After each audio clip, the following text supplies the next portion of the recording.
Welcome to the Lessons Learned for Vets podcast page. My name is Norris, and I created this show for you.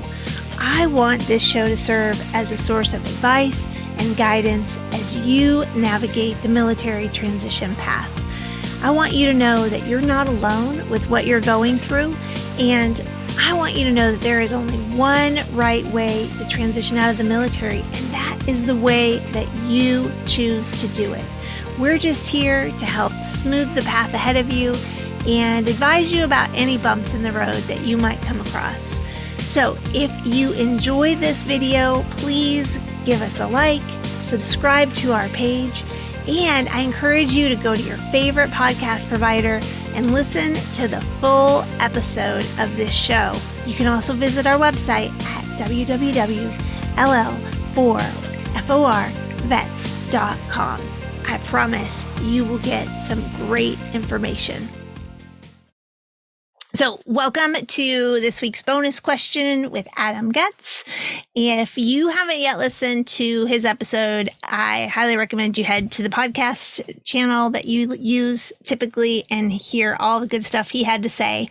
But now Adam's here to join us to talk about really kind of like after being in the corporate world for just about a year and a half, like his biggest struggles, some of the biggest surprises. Like, what have you found in this first year and a half of your post-military career?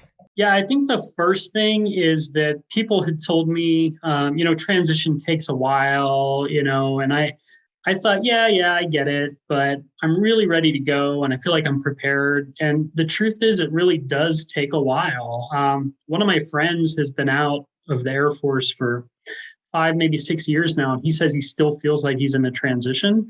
That's a lot of time. And so for me, it's been a matter of, just kind of adapting to a different way of life.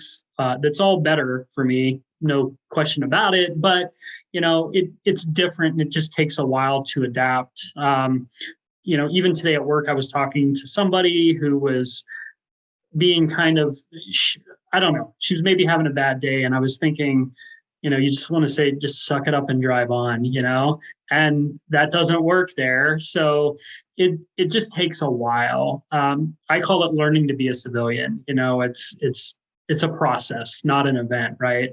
I also think that, you can expect to be viewed as a veteran by some people, and that comes with its own stereotypes. Some bad and some are good. But, right. When I left my first job, I told my manager, he was disappointed. They were ready to have me start training people. He wanted me to move up there. The director scheduled a meeting with me the next day. And by the way, she's one of the best leaders I have ever had in the Army or otherwise. So don't fall into that line of thinking that leadership only exists in the military, because she was fantastic. Wow. But we had a conversation and she said, we knew, you coming from the Army that, this might not have been a great fit for you because there isn't a lot of structure here. And we know that there's a lot of structure in the military. And I said, okay, hold on. That is, I didn't tell her like that's a stereotype, but it was a stereotype and she didn't mean it in a negative way.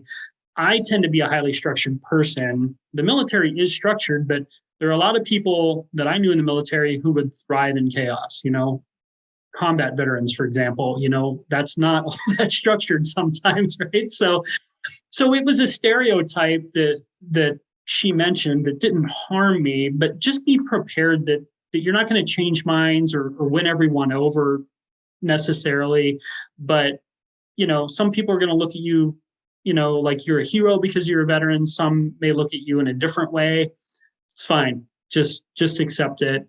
And I think the last thing that I would mention is that, that sense of loyalty when I had to tell my boss I was leaving my first job, it was very hard for me. I said, look, I don't quit things. This isn't normal for me. So sorry, but I just need to move on.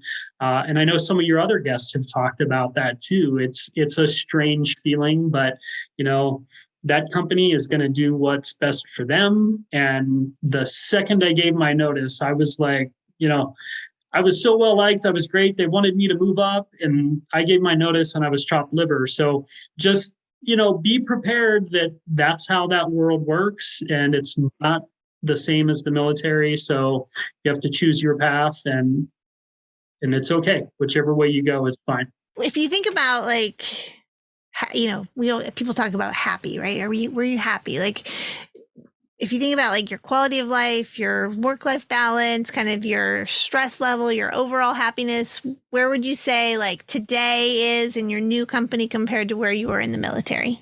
Yeah, I'm at a 9 and a 10 on some days here in my new job. Military was a mixed bag, but that first job was like a 1. I mean, it was truly stressful. I'd spend 5 days waiting for the weekend and 2 days dreading going back to work on Monday, and that work-life balance wasn't there and so forth. So the military, boy, up and down, you always have that camaraderie. That's something that a lot of us do miss. But there are also a lot of stressful situations, and there are a lot of politics in the military as well that don't always swing in the best way. I don't regret it. I'm glad I left when I did. I'm happy where I am for my family's sake and for my own sake. So transition can be scary, even after you've left the military, but we're all going to have to do it at one time or another, right? So yeah. Grab the bull by the horns and get out.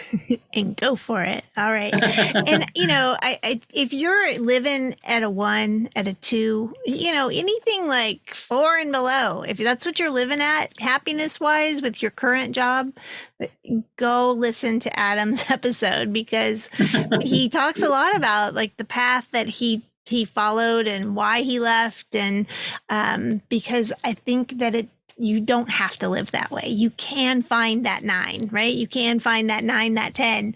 And so that's where you deserve to be. Thank you for that. Hey, thank you for watching the video today. Have you subscribed to our channel yet? Did you leave us a comment? Have you listened to the full episode of the podcast on your favorite podcast provider?